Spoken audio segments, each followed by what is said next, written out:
말씀을 나누려고 합니다. 초대교회는 여러분이 보는 것처럼 계속해서 부흥하는 그런 모습을 보였습니다. 성장했어요. 초대교회가 계속해서 자라고 또 자라서 정말 많은 사람들의 무리가 모였다고 성경은 그렇게 말을 하고 있습니다. 실제로 우리가 지난주에 무엇을 보았죠? 아나니아와 삽비라의 이야기를 우리가 보았어요. 아나니아와 삽비라의 이야기 같은 그런 일들이 있으면 대체적으로 사람들은 어떤 마음이 생길까요? 아마도 좀 두려워가지고 교회를 떠날지도 모릅니다. 그런데 오히려 성경은 뭐라고 말하고 있습니까? 그 일이 있고 난 다음에도 12절부터 보니까 사람들이 계속해서 모였어요. 14절에는 뭐라고 말하고 있어요? 모이는 주께로 나오는 자가 더 많았다고 그렇게 말을 하고 있습니다.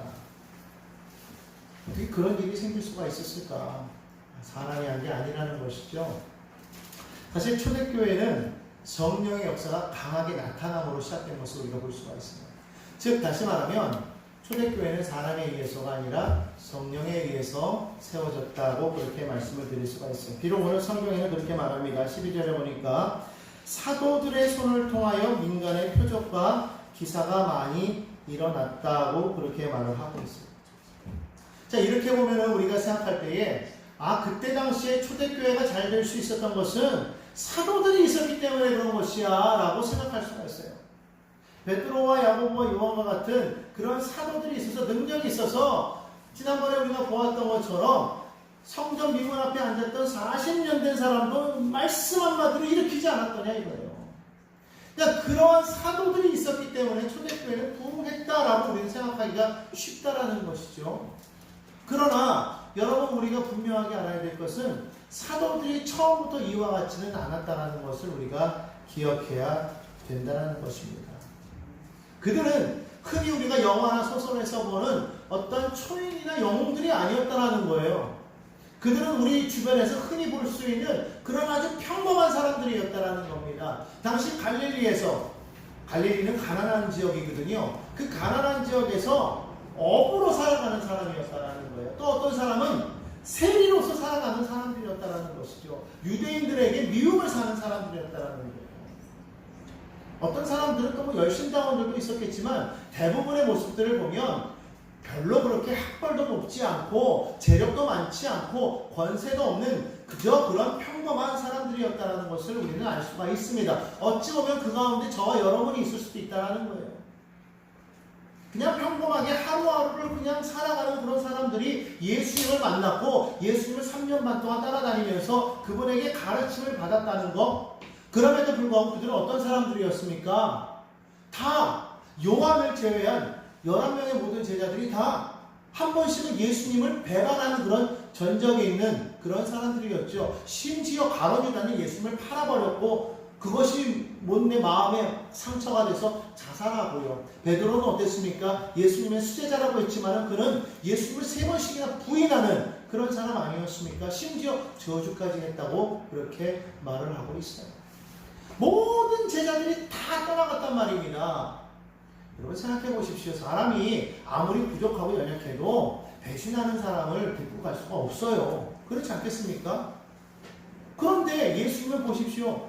심지어 가장 친했던 제자들 아니에요? 3년 반을 예수님과 동행했던 가장 친한 예수님의 제자들 중에서는 12제자가 있고요. 또 70인의 제자가 있고요. 또 성경에 보니까 그 다락방에 모였던 120명의 성도들이 있고요. 또 성경에 보니까 500여 명의 예수님이 부활 승천하실 때 모였던 500여 명의 그런 따르는 무리가 있는 걸 보면 예수님의 제자들도 이렇게 층이 있었던 것 같아요. 가장 가까웠던 사람들이 누구예요? 12제자 아니었어요? 근데 그 중에서도 가장 또 가까운 제자라는 누구예요? 베드로와 야고보, 요한. 그런데 그 베드로는 어떻게 했다고 그랬어요? 예수님을 부인했잖아요. 이런 사람들이 바로 제자들, 즉 사도였다라는 거예요. 근데 놀랍게도 성령이 그 가운데 임하니까 아무것도 아닌 범부가 그냥 범인들이 놀랍게도 하나님의 놀라운 일을 이루는 사도들입니다. 베드로와 제자들은 다 뿔뿔 흩어졌던 사람들이었는데 성경에 보니까 성령이 오니까 베드로는 나가가지고 사람들에게 단호하게 예수가 너희가 죽인 그 예수가 하나님이 보내신 메시아다 이렇게 말하는 거예요. 목숨 걸고 말하는 거예요. 심지어 그것 때문에 또 또 병든 자를 고치다가 베드로와 요한은 공회에 서서 재판을 받기도 했었잖아요. 오늘 여기 성경에서도 보면 사도들이 복음을 전할 때에 이들이 다 옥에 갇히는 그런 장면도 나옵니다. 어떻게 이렇게 변할 수가 있었을까요? 그건 그들이 잘나서가 아니었다라는 거예요. 그들이 대단한 사람이어서가 아니었다라는 거예요.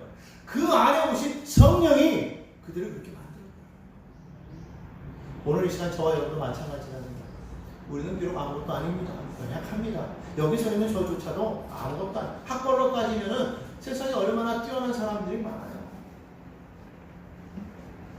수많은 그런 학벌을 가진, 좋은 학벌을 가진 사람들이 세상이 널리고 널린 것이 이 세상입니다. 수많은 재물을 가지고 있고, 수많은 권세를 가지고 있고, 그런 사람들이 얼마나 이 세상에 많습니까? 근데 하나님은 그런 사람을 통해서 쓰시는 것이 아니라, 저와 같이 부족하고 연약해도 아무것도 없어도 하나님께서는 그런 사람을 통해서 역사하시더라는 거예요. 왜? 이 모든 일이 사람을 통해서 하는 것이 아니라는 거예요. 하나님께서. 겉에서 보면 사람이 하는 것 같아도 그 안에 역사하시는 성령이 그로 하여금 말하게 하고 성령이 그로 하여금 전하게 하는 거예요. 그렇기 때문에 초대교회는 부흥했다는 겁니다. 다시 말하면 초대교회의 역사는 사람의 역사가 아니었다. 초대교회의 역사는 성령의 역사였다는 거예요. 믿으십니까? 오늘 마찬가지입니다. 아무리 약점이 있고 연약해도 베드로와 같이 예수님을 부인하고 또 많은 제자들처럼 예수님을 떠나도 성령의 손에 붙잡히기만 한다면 그 사람은 하나님께 놀랍게 쓰임받는 믿음의 백성이 될 줄로 믿습니다. 아무리 그 사람이 부족하다고 할지라도 하나님께서는 쓰신다는 거예요. 내가 약해도 쓰신다는 거예요. 왜? 약할 때 그분이 강한 것이고 내가 지금 부족해도 하나님이 쓰신다는 거예요. 왜? 그분이 충만하시고 내가 지혜가 모자라도 그분이 지혜로우시기 때문에 우리를 사용하시다. 할렐루야. 그러므로 여러분 초대교회의 그 부흥을요 사도가 있었기 때문에 오늘날 교회가 왜 안 부흥하느냐? 그와 같은 사도들이 없기 때문에 이렇게 생각하면 안 돼요. 오늘 우리가 모여서 기도하면서 성령을 간절히 말할 때 성령이 우리 가운데 임할 때 그때의 교회의 성장은 나타나게 될 줄로 믿습니다. 그러니까 사람들이요 계속해서 막 병든 자를 데리고 나오는 거예요. 왜냐하면 사도 앞에만 데리고 나오면 병든 자가 정말 낫는 거예요.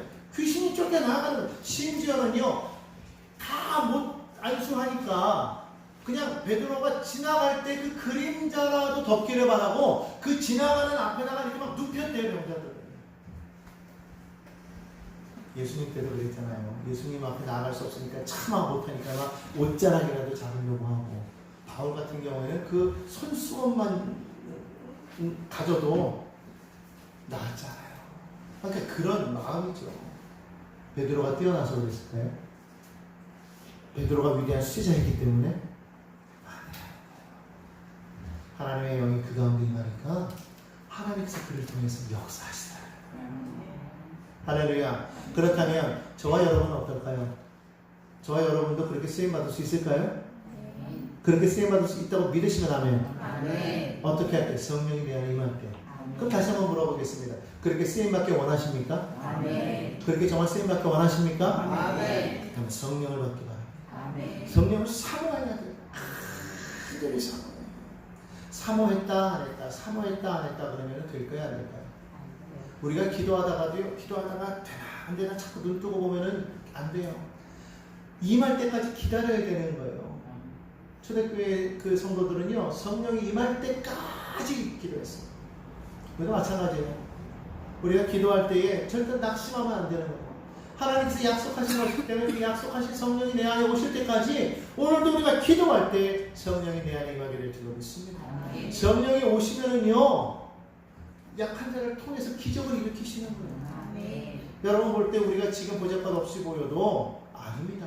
성령이 임하시면 우리를 통해서 하나님께서 크게 역사하실 거예요. 어떤 자에게 성령이 임하시느냐? 믿는 자에게 말씀입니다. 하나님의 약속의 말씀을 믿고 그 약속을 기다리는 자에게 성령이 임할 줄로 믿습니다. 그런 사람을 통해서 하나님께서는 역사하시는 거예요. 결국은 성령의 역사로 말미암아 많은 사람들이 모인 것이죠. 그러다 보니까 오늘 성경에 뭐라고 말하고 있습니까? 12절에 보니까 그들이 마음을 하나로 모았다고 이렇게 말하고 있어요. 다시 한번 읽어봅니다. 12절입니다. 사도들의 손을 통하여 민간의 표적과 기사가 많이 일어나매 믿는 사람이 다 마음을 같이 하였다고 했습니다. 초대교회는 마음이 하나가 되었다는 겁니다. 어떻게 해요? 성령이 그 가운데 계시니 마음이 하나가 될 수 있었다는 겁니다. 또한 그들은 어떻게 했습니까? 솔로몬 행각에 모였다고 그렇게 말합니다. 초대교회는요, 마음이 하나였어요. 초대교회는요, 모이기에 힘썼다는 겁니다. 우리가 아무리 바빠도 하나님 앞에 모일 때 기적이 일어납니다. 어떤 사람들은 시간이 없어서 예배 못한다고 해요. 어떤 사람은 너무너무 힘들어서 뭐 새벽 예배도 못하고, 나는 요즘에는 또 남녀가 다 일하러 나가니까 어쩌다 보니까 또 수요 예배 나오는 사람도 없잖아요. 또 금요 초나 힘들지. 낮에 계속 일하다가 밤에 나와서 예배하려면 얼마나 힘들어요. 그런데 그렇게 따지면은요, 365일 이유 없는 날이 없는 거예요. 그렇게 따지면 주일도 바빠서 못 나올 수도 있는 거예요. 아니라 우리가 먼저 하나님 앞에 결단해야 되는 거예요. 하나님 앞에 정말 모여야 돼요. 나와서 하나님 앞에 간절히 부르짖을 때 그때에 하나님의 기적이 일어나게 되는 줄로 믿습니다. 뭐 바빠서 못했다는 모든 일들이 하나님 앞에 우리가 맡기고 믿음으로 나아가니까 놀랍게도 하나님께서 그걸 풀어가시는 놀라운 역사가 일어나게 되는 거예요. 그러니까 우리가 하나님의 것은 하나님께 드리고, 시간도 드리고 내 열정도 드리고 물질도 드리고 내가 다 드리면 하나님께서는 나의 그 모든 필요한 것들을 또한 채워 주실 줄로 믿습니다. 그게 믿음인 거예요. 우리가 하나님 앞에 온전하게 우리가 모일 때에 기적은 일어나게 될 줄로 믿습니다. 사실 기적이 일어났다고 해서 모든 사람이 다 믿고 모였던 것은 아니에요. 성경에 나와 있지 않습니까? 13절에 보니까 그렇게 말하고 있어요. 그 나머지는 감히 그들과 상종하는 사람이 없으나 그랬어요. 기적이 일어났다고 모든 사람이 믿는다? 아니라는 거예요. 모든 사람이 말씀을 듣고 변화되었다? 아니라는 거예요. 아무리 말씀을 듣고 말씀을 전하고 기적이 일어나도 그것을 보고도 믿지 않는 사람도 있다는 거예요. 다시 말하면 하나님의 은혜에 택함받은 사람이 있다는 거예요. 택함받지 못한 사람이 있다는 겁니다. 여러분, 그렇기 때문에 우리가 모든 사람이 다 같아 보여도 알고 있고 추천하고 있어요. 똑같은 말씀을 들어도 그 말씀 듣고 은혜가 되어서 그 말씀이 내 안에서 뿌리 박혀서 이것이 막 자라서 열매를 맺는 사람이 있는가 하면, 어떤 사람은 말씀을 듣고도 그 말씀을 다 세상 유혹에다 빼앗겨 버리는 거예요. 그러니까 마치 그 돌밭에 뿌린, 길가에 뿌린 그런 씨앗과 같아가지고 다 새들이 와서 빼앗아가니까, 이게 뭐예요? 사단이 와서 그 말씀을 다 지워가니까 말씀을 들어도 뭔가 남는 게 없어요. 또 어떤 씨앗은 돌밭에 뿌리우니까 그 돌밭에 뿌리는 게 뿌리는 내리지만은 밑에 돌이 많으니까 뿌리가 깊지 못하니까 이것이 어떻게 돼요? 그냥 자라지 못하고 죽어버립니다. 또 어떤 씨앗은 가시밭에 뿌려졌다고 했어요. 가시나무에서는 잘 뿌리는 내렸어요. 근데 이것이 올라오려고 하니까 위에서 가시들이 막아가지고 막 그냥 태양볕이 막 내리치고 가시 막 찌르니까 그만 이것이 온전히 자라지 못하고 말라 죽었다고 했어요. 근데 그것을 뭐라고 말하느냐? 세상의 재리와 유혹이라고 했습니다. 그러니까 이런 것에 넘어가면은요, 사람이 온전히 자라지 못하는 거예요. 근데 정말 웃기는 건 뭐냐면요, 환경이 좋아도 믿음이 잘 자라지 못할 때가 있어요. 캐나다에 있는 캐나다 전나무라는 게 있는데, 이 캐나다 전나무는요, 정말 특이한 게 뭐냐면요, 정말 환경이 좋아가지고 가면은 막 수미터 막 10m 이상으로 막 엄청나게 자란다. 어떤 거는 막 15m, 20m밖에 자란다는 거예요. 엄청나게 크고 나무를 보면 겉에서 보면 이야 참 멋있다. 그럴 정도로 자란대. 그런데 놀라운 거는요, 그런 나무가요, 강한 바람이 한번 불어오면요 너무 손쉽게 뽑혀버린다는 거예요. 왜 그런가 하고 조사해 봤더니 워낙에 토양이 좋고 환경이 좋으니까 이 나무가요 조금만 뿌리를 내려도 이게 잘 자라게 되는 거예요. 그러니까 나무가 깊게 뿌리를 내리고 넓게 뿌리를 내려야 이게 안 흔들리는데, 너무 환경이 좋으니까 조금만 것이 뿌리를 내려도 뭐 씩 자라가니까 어떻게 돼요? 넘어지대요. 뭐와 같습니까? 하나님 없이 나의 삶의 모든 환경이 막 형통하게 되는 사람이 이와 같다는 거예요. 우리가 하나님 앞에 우리가 온전한 뿌리를 내리고 우리가 나아갈 때에 어떤 거센 바람이 몰아쳐도 우리는 안전할 수가 있는 거예요. 아멘. 겉으로 드러나는 형통이 아니라 내가 정말 얼마나 하나님께 내가 뿌리 박혀 있는가를 우리가 보아야 될 줄로 믿습니다. 그런 교회가 되어야 될 줄로 믿습니다. 여러분 어떻습니까? 정말로 하나님 앞에 여러분 뿌리를 굳게 내리셨습니까? 어떠한 시련과 환난이 와도 여러분 마음이 흔들리지 않습니까? 원망과 미움과 다툼이 사라져 있습니까? 여러분의 마음에 기쁨이 넘칩니까? 스스로가 점검해 보면 알아요. 조금만 뭔가 역경이 오고 조금만 뭔가 흔들림이 바람이 불어도 내 마음이 자꾸 요동한다면 우리의 믿음이 어디 있는가를 우리가 한번 돌이켜보아야 될 줄로 믿습니다. 아무튼 모든 사람이 다 믿는 것도 아니고 모든 사람이 다 교회에 나오는 것도 아니었지만 그러나 그 가운데 믿는 자가 있었다라는 거예요. 그런데 교회 나오든 안 나오든 모임에 참석하든 안 하든 믿든 안 믿든 그거와 상관없이 초대교회는요 모든 백성들이 칭찬하는 교회가 있다. 한번 따라합시다. 칭찬받는 교회, 칭찬받는 성도. 13절에 보니까 말합니다. 그 나머지는 감히 그들과 상종하는 사람이 없으나 백성이 칭송하라. 백성이 칭송하라. 오늘 그와 같은 우리 교회가 되기를 주님의 이름으로 간절히 축원합니다. 여러분들이 가는 곳에서 여러분이 머물고 있는 가정, 이웃, 직장, 사업장, 학교에서 여러분 칭찬받는 우리 성도가 됩시다. 여러분이 서 있는 만나는 누구든지 여러분을 만날 때마다 믿는 자든 믿지 않는 자든 우리를 만날 때 칭찬받는 그런 사람이 됩시다. 그런 우리가 될 때 정말 우리가 그들에게 굳이 복음을 일부러 말을 전하지 아니하여도 그 모습을 바라보면서 하나님을 영접하게 될 줄로 믿습니다. 자, 그런데요 그렇게 교회 성령으로 말미암아 교회가 성장하는데 바로 그때에 무엇이 있었느냐? 핍박이 있었다는 거예요. 오늘 여기 성경에 보니까요 17절에 뭐라고 말합니까? 대제사장과 그와 함께 있는 사람 즉 사두개인의 당파가 다 마음에 시기 가득하여 일어나서 사도들을 잡아다가 옥에 가두었더니 그렇게 말합니다. 교회가 참 성장하고 있는데요 갑자기 핍박이 오기 시작했습니다. 누구에게로부터 핍박이 옵니까? 대제사장과 그들과 함께 성전에 있는 사두개 당파라고 이렇게 말하고 있습니다. 다시 말하면 하나님을 섬기는 사람들이 오히려 하나님의 말씀을 모르고 더 많이 핍박하는 그런 모습을 보이는 것을 보게 됩니다. 우리가 하나님을 믿되 하나님께로 나아갈 수 있는 길은 오직 예수 그리스도밖에 없습니다. 예수 그리스도를 통해서 우리가 하나님께 나아가지 아니하면 우리의 믿음은 헛된 믿음이 되는 겁니다. 예전에는 예수님이 오시기 전에는 우리가 하나님 앞에 나아갈 수가 있었어요. 그럴 때 그 하나님께로 나아갈 수 있는 길은 오직 대제사장을 통해서 나아가는 길밖에 없었죠.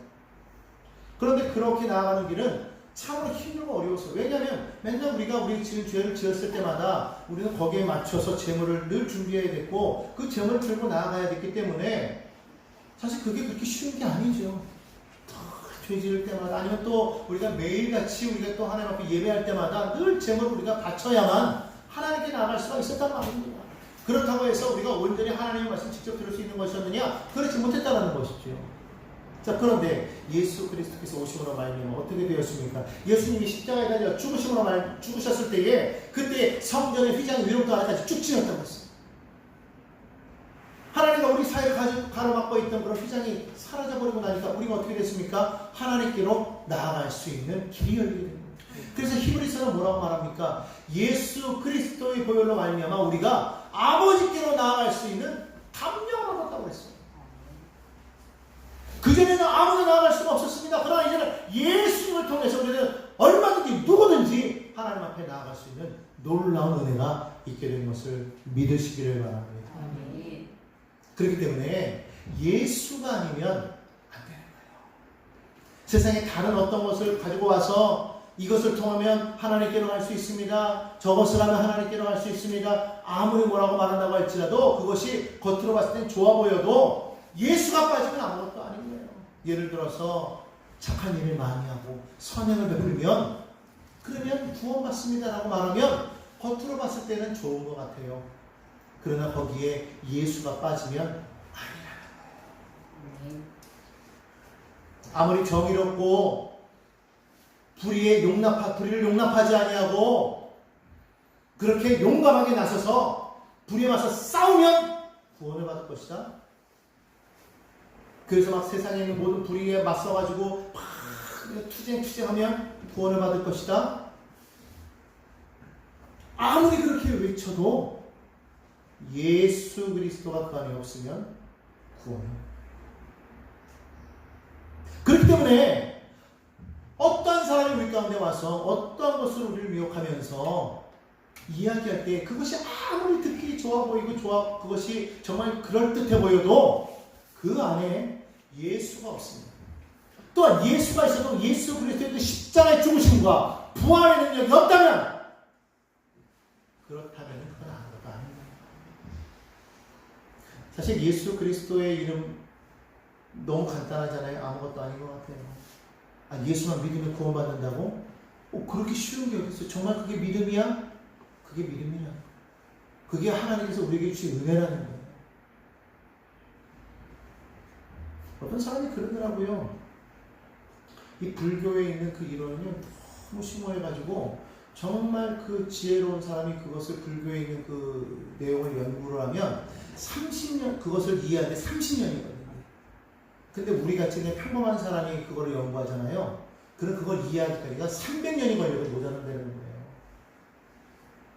그리고 뭐 공자, 맹자 이런 분들이 한 그런 도교, 이런 유교의 이런 어떤 그 사상들 있지 않습니까? 그런 것도요, 그거를 이해하려면 최소한 100년 이상이 걸린다는 거예요. 근데 재밌는 이야기 뭔지 아십니까? 예수님께서 하신 말씀을 이해하는 데는요, 아무리 오래 걸려도 3년이면 이해해요.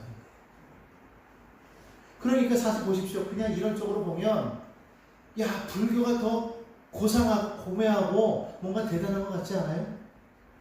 이거는 뭔가 좀 깊이가 있고 진리가 있는 것 같고, 기독교는 3년?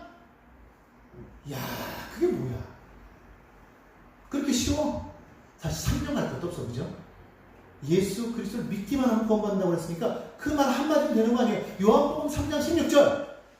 하나님이 세상을 이처럼 사랑하사 독생자를 주셨으니 이는 저를 믿는 자마다 멸망치 않고 영생을 얻게 하려 하십니다.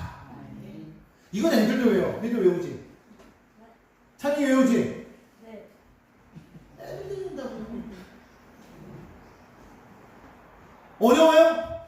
안 어려워요. 그러니까 사람들이 볼 때, 그게 무슨 진리야 그렇게 말하는데, 아니요. 진리는 없는 데 있는 게 아니에요. 가장 쉽게 우리에게 다가올 수 있는 게 진리예요. 가장 쉽게 다가올 수 있는 건요, 가장 깊지 않으면 쉬운 게 나올 수 없습니다. 그래서 우리에게 딱 한 가지 주셨어요. 예수 이름. 그 예수의 이름 붙잡고 나아가면 똑똑한 사람이든지 멍청한 사람이든지 뭐 나이가 많든지 어리든지 상관없어요. 누구라도 이거는 외울 수가 있는 거예요. 예수님이 나의 구주십니다 고백할 수 있는 거예요. 그러면 구원받는 거예요. 이게 얼마나 놀라운 일입니까? 그러니까 예수의 이름만 우리가 알면 되는 거예요. 예수의 이름만. 그런데 대제사장들, 하나님께 예배하는, 말씀을 많이 한다는 대제사장들, 사두개파들, 세상 이 사람들이요, 예수를 하나님의 아들로 인정하지 않았다는 거죠. 말씀을 그렇게 아는데도 불구하고 예수가 하나님의 아들이라는 것을 믿지 않았다. 오히려 하나님의 아들이신 예수를 죽이는 데 앞장섰던 사람들이 이들이었다는 거예요. 많이 안다고 해서 그 사람이 정말로 구원받느냐? 아니에요. 오히려 말씀이 너무 많아도 그 안에 예수의 생명이 없으면 오히려 그것이 우리를 교만하게 만들 수 있다. 오히려 그것이 우리를 멸망시킬 수가 있다는 겁니다. 그렇기 때문에 우리가 말씀을 많이 알아도 그 말씀 속에서 예수를 발견하지 못하면 그 말씀을 읽는 건 다 꽝인 거예요. 예수의 생명이 나의 삶 가운데 넘쳐나지 않으면 나의 삶의 모든 것은 아무것도 아닌 거예요. 여러분, 그렇기 때문에 매일같이 나의 삶 속에서 예수님과 동행하고 예수의 이름을 부르며 날마다 그분을 증거하는 그런 삶이 될 때 우리도 정말 구원받은 자라는 것을 우리가 확신할 수가 있어요. 초등학생도 알고 중학생도 알아요. 어려운 거 아니에요. 우리의 믿음은 어려운 게 아니에요. 그런데 이 대제사장들은 그런 걸 몰랐기 때문에 제자들이 하는 말을 가지고서 그들이 뭐 했다라는 거예요? 시기했다. 왜? 사람들이 다 제자들에게 가니까. 그들에게 찾아오지 아니하고 사람들이 다 제자들에게 모여가지고 막 그 교회가 막 부흥하니까 사람들의 마음이 뭐가 왔다는 거야? 시기가 와. 시기 질투는 어떤 사람에게 오냐면 자기가 똑똑하다고 생각하는 사람이 시기 질투가 많아.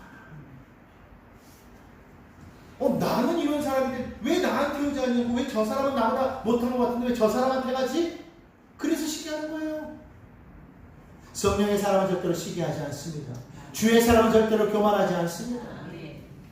왜? 내 안에 계신 주님 한 분만으로 나를 만족하기 때문에 주님만으로 나를 만족합니다. 주님만 계시면 됩니다. 그것을 만족할 때에 그런 사람들이 모일 때 거기에 은혜가 있고 거기에 기적이 일어나고 거기에 하나님의 역사가 나타나는 것을 믿으시기를 바랍니다. 그러니까요, 제 아들을 잡아다 마음에 시기 질투가 있습니까? 원망이 있어요? 여러분, 이것은 내가 성령이 주는 게 아니에요. 마음에 시기 질투가 있으면요, 그것은 이거 아까 원수마귀가 내게 가져다 준 것이구나 분명하게 깨달으시고 여러분 기도해서 물리치시기를 바랍니다. 아까 원수마귀는 우리가 예수의 이름으로 명할 때 한 길로 왔다가 7길로 도망하게 될 것입니다. 그런데 놀랍게도 그들의 오게 가둬서 끝난 줄 알았는데 그 밤에 하나님께서 천사를 보냈대요. 천사를 보내가지고 그들을 감옥문을 열고 그들을 감옥에서 끄집어낸 거예요. 그러면서 뭐라고 하냐면 너희들 이제 가서 이 말씀을 전하래요. 이 생명의 말씀을 전하래요. 그러니까 제 아들이 어떡합니까? 그 말씀 듣고요, 바로 성전에 가서 전하면서 지금 붙잡혀왔는데도 불구하고 지금 이제 여기서 나왔는데 뭐예요? 전하라고 하니까 바로 가서 전했대요. 바로 가서 가르쳤대요. 여러분, 이 제자들이요, 예전에 어떤 사람들이었어요? 예수님 붙잡아 가니까요, 꼬리야 날 살려라 그러면서 어떻게 합니까? 걸음아 날 살려라 그러면서 그냥 꼬리 빠지게 그냥 도망갔던 게 제자들이에요. 예수님이고 뭐고 뭐 스승이고 뭐고 일단 나부터 살고 보자고 도망갔던 사람들이 제자들이었다. 그랬던 제자들이 지금 어떻게 했다고요? 감옥에까지 갇혔었는데 겨우 풀려났는데 가서 전하라고 그러니까요, 지금 어떻게 했다고 그랬어요? 성경에 보니까 21절에 보니까 뭐라고 말합니까? 그들이 듣고 새벽에 성전에 들어가서 가르쳤대요. 놀랍지 않습니까? 이들이 달라졌다는 건 어떻게? 성령이 임하니까요, 달라지더라는 거예요. 예수를 만나니까 달라지더라는 겁니다. 오늘 저와 여러분들이 부활하신 주님을 만나기를 소망합니다. 성령으로 충만하기를 소망합니다. 부활하신 주님을 만나면 변화가 되는 거예요. 성령이 임하면 달라지게 되는 겁니다. 나 같은 겁쟁이가, 나 같은 무식쟁이가 성령이 임하니까 용기 있는 자가 되고 지혜로운 자가 되는 거예요. 담대하게 주의 복음을 증거하는 일꾼이 되는 줄로 믿습니다. 기드온이요, 얼마나 겁이 많았으면 그 포도즙 짜는 곳에서 밀타작을 했다고 그랬잖아요.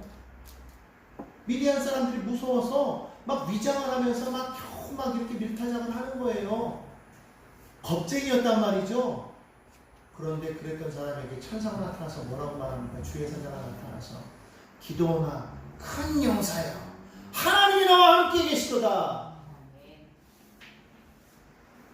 여러분, 우리는 누구나 다 큰 용사가 될 줄로 믿습니다.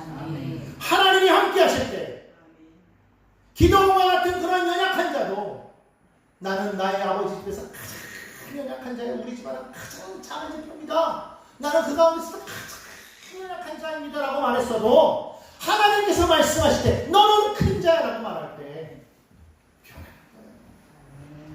베드로와 같이 주님을 부인했던 사람도 주님이 붙잡아 쓰시니까 그를 통해서 교회가 세워집니다. 오늘 저와 여러분을 통해서 놀라운 기적의 역사가 나타날 걸 믿으시면 아멘 하시기 바랍니다. 반드시 하나님께서 역사하실 줄로 믿습니다. 바로 그들을 위해서 하나님께서 오늘 이 성경에 천사를 보내셨더라. 여러분, 천사는요, 우리 주변에 있어요. 왜 있습니까? 우리를 돕기 위해서 있다는 거예요. 히브리서 1장 14절에 그렇게 말합니다. 모든 천사들은 섬기는 영으로서 구원받을 상속자들을 위하여 섬기라고 보내셨다고 그렇게 말하고 있습니다. 여러분, 천사라는 것이 그냥 환상 속에 허구 속에 있는 것이 아니라 실제로 하나님께서 우리 믿는 자들을 돕기 위하여서 섬기기 위하여서 보내셨다라고 말씀하고 있습니다. 오늘 여러분, 지금 여러분 주변에 천사가 와 있는 걸 믿으시기 바랍니다. 천사가 우리를 돕는 거예요. 성경에도 보십시오. 아람 군대가 엘리사를 잡으려고 할 때에 하나님께서 하늘에 천군과 천사를 보내서 엘리사를 돕잖아요. 여러분, 하나님의 천군과 천사가 엘리사를 돕는단 말이에요. 하나님의 천군과 천사가 엘리야를 휘감아가지고 하늘로 들려 올라가잖아요. 하나님의 천사가 우리와 함께합니다.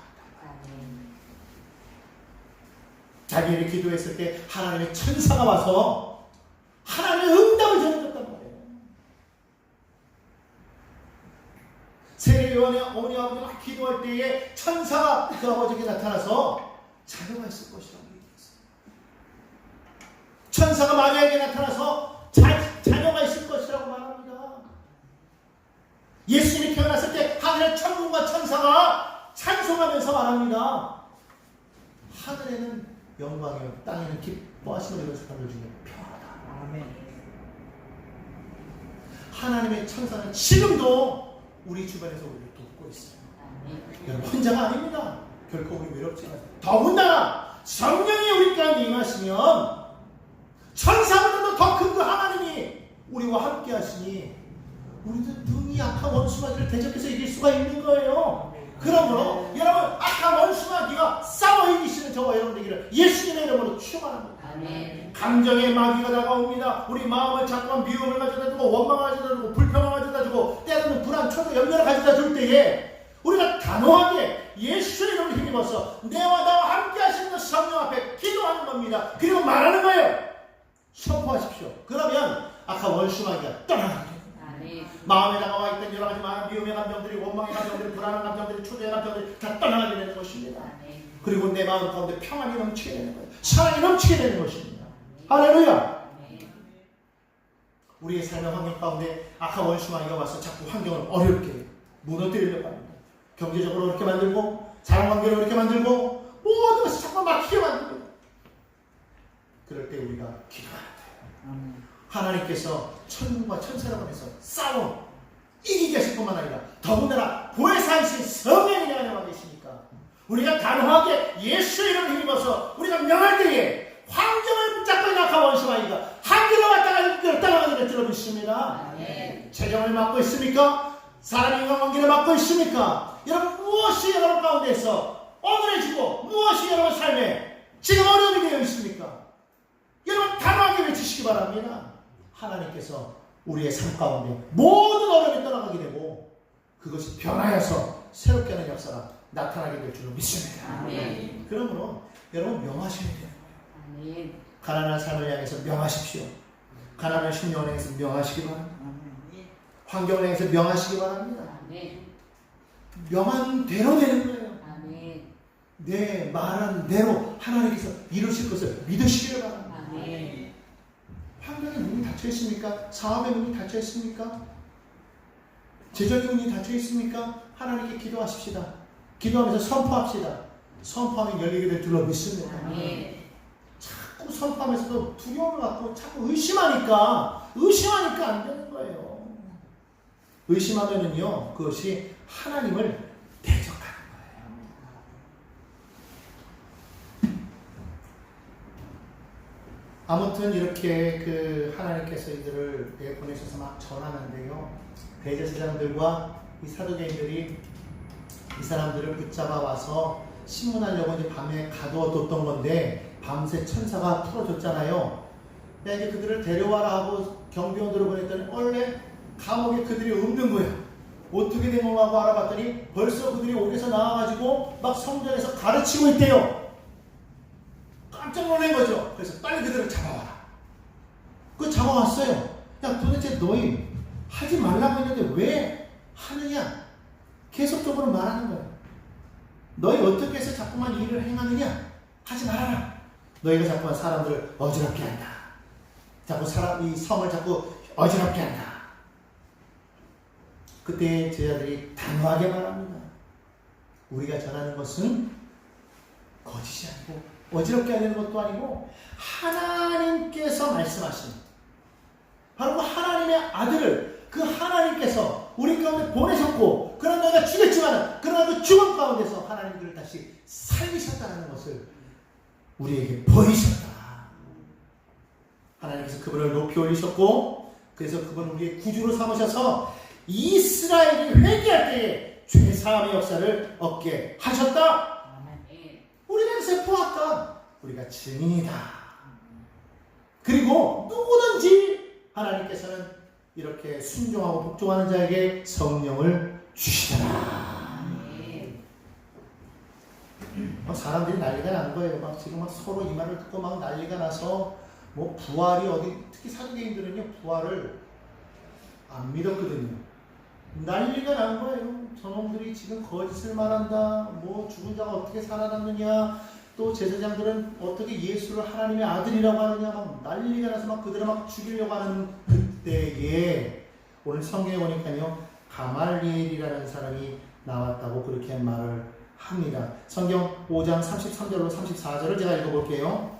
그들이 듣고 크게 노하여 사도들을 없이하고자 할세에 바리새인 가말리엘은 율법교사로 모든 백성에게 존경을 받는 자라. 이 가말리엘이라는데 여러분 가말리엘이 누구냐면 바울의 스승인 거는 여러분 아마 아실 거예요. 가말리엘이 누군지에 대해서는 간단하게 얘기하자면 당시 예루살렘에 두 큰 바리새인 학파가 있었습니다. 하나는 힐렐 학파고 하나는 삼마이 학파였는데 이 힐렐 학파는 좀 약간 자유주의적인 그런 학풍을 가지고 있었고 그리고 삼마이 학파는 아주 보수주의적인 그런 학풍을 가지고 있었는데 이 가말리엘이 바로 이 힐렐의 자손이었다는 거예요. 그러니까 상당히 좀 자유로운 그러한 학풍을 가진 그러한 사람이었어요. 그럼에도 불구하고 율법을 지키는 일에 있어서만큼은 그리고 전통을 지키는 데 있어서만큼은 아주 엄격했던 사람으로 그렇게 기록이 되어 있습니다. 그런데 이런 사람이 그냥 단순히 학적으로만 높았던 것이 아니라 많은 사람들에게 존경을 받는 그런 사람이었다는 것이죠. 자, 그런데 이 사람이 뭐라고 말하냐면 이렇게 말을 하는 겁니다. 35절에 보니까 말합니다. 너희가 이 사람들에게 대하여 어떻게 하려는지를 조심하라. 이전에 그다가 일어나 스스로 선전하는 사람이 약 400명이나 따르더니 그가 죽임을 당하고 따르던 모든 사람이 흩어져 없어졌고 그 후 호족할 때에 갈릴리의 유다가 일어나 백성을 꿰어 따르게 하다가 그도 도망한 즉 따르던 모든 사람이 흩어졌느니라. 그렇게 말하면서 말합니다. 이제 내가 너희에게 말하노니 이 사람들을 상관하지 말고 버려두라. 이 사상과 이 소행이 사람으로부터 났으면 무너질 것이요 만일 하나님께로부터 났으면 너희가 그들을 무너뜨릴 수 없겠고 도리어 하나님을 대적하는 자가 될까 하노라. 여러분 여기서 우리는 큰 그러한 주제를 보게 되는데 하나님의 일은 하나님이 결정하신다. 하나님이 행하신 그 일을 사람이 만약에 그것을 막는다면 그것은 하나님을 대적하는 일이 될 수가 있다는 겁니다. 그러니까 어떻게 하라? 하나님께 맡기라. 만약에 하나님께서 행하시는 일이 아니라면 어떻게 된다는 거예요? 시간이 지나면 자동적으로 없어지게 된다는 거예요. 오늘 이단들 보십시오. 처음에는 얼마나 기세가 등등했습니까? 그런데 그런 이단들도 이제 시간이 지나고 어느 정도 시간이 흘러가니까 그 정체가 드러나고 그리고 나서는 점점 약해지잖아요. 사회적인 무리를 일으켰기 때문에 핍박을 그들이 잘못됐다는 걸 사람들이 인정을 하잖아요. 마찬가지라는 거예요. 이게 만약에 잘못된 것이라면 어떻게 되더라? 가만히 둬도 그냥 사라진다. 그런데 만약에 이것이 하나님이 행하신 일이라면 너희가 이것을 반대하면 어떻게 된더라? 하나님을 대적하는 일이 된다. 그러니까 어떻게 하라? 대적하는 일이 되지 않도록 하나님의 일이라고 생각하는 게 가만히 있어라. 믿지 않는다면 가만히 있으라는 거예요. 왜? 대적하는 자가 될까? 여러분 대적하는 자가 되어야 되겠습니까? 안 되겠습니까? 하나님을 대적하는 자가 될 수도 있다는 것을 성경은 우리에게 주의하라고 가르치고 있는 거예요. 그러면 어떤 사람이 하나님을 대적하는 사람이냐? 시편 78편 19절을 보니까 이렇게 말하고 있어요. 그뿐 아니라 하나님을 대적하여 말하기를 하나님이 광야에서 식탁을 베풀 수 있으랴. 이 말이 무슨 말이냐면 이스라엘 백성들이 광야 생활을 할 때에 그들이 배고프고 목마르니까 하나님 앞에 원망했다는 거예요. 모세를 원망했다는 거예요. 그러면서 뭐라고 말하냐면 아무리 전능하신 하나님이라고 전능하신 하나님이라고 할지라도 이 광야 가운데에서 우리에게 어떻게 먹일 것을 줄 수가 있겠느냐고 지금 그렇게 말하는 거예요. 할 수 없다고 말합니다. 근데 그걸 성경 뭐라고 말하고 있더라? 하나님을 대적하여 말하였다. 그렇게 말하고 있습니다. 다시 말하면 하나님을 의심하는 것이 뭐다? 하나님을 대적하는 거다. 오늘 저와 여러분들은 하나님을 믿기를 간절히 소망합니다. 하나님을 믿되 온전히 믿으시기를 바랍니다. 그 말씀을 듣고 내 안에서 그 말씀을 온전히 부여잡고 하나님의 약속의 말씀은 반드시 이루어진다는 그런 믿음을 가지고 그 말씀을 선포하며 나아갈 때에 하나님의 놀라운 능력을 체험하게 됩니다. 그러나 그러지 않냐고 한 길로 듣고 한 길로 흘려버리면 그리고 그 약속의 말씀을 의심하면 그것은 하나님을 대적하는 일이 되어버리기 때문에 결국은 우리의 삶을 멸망으로 이끌게 된다. 오늘 저와 여러분들은요 정말 하나님을 온전히 신뢰하는 믿음의 백성들 되기를 주님의 이름으로 간절히 축원합니다.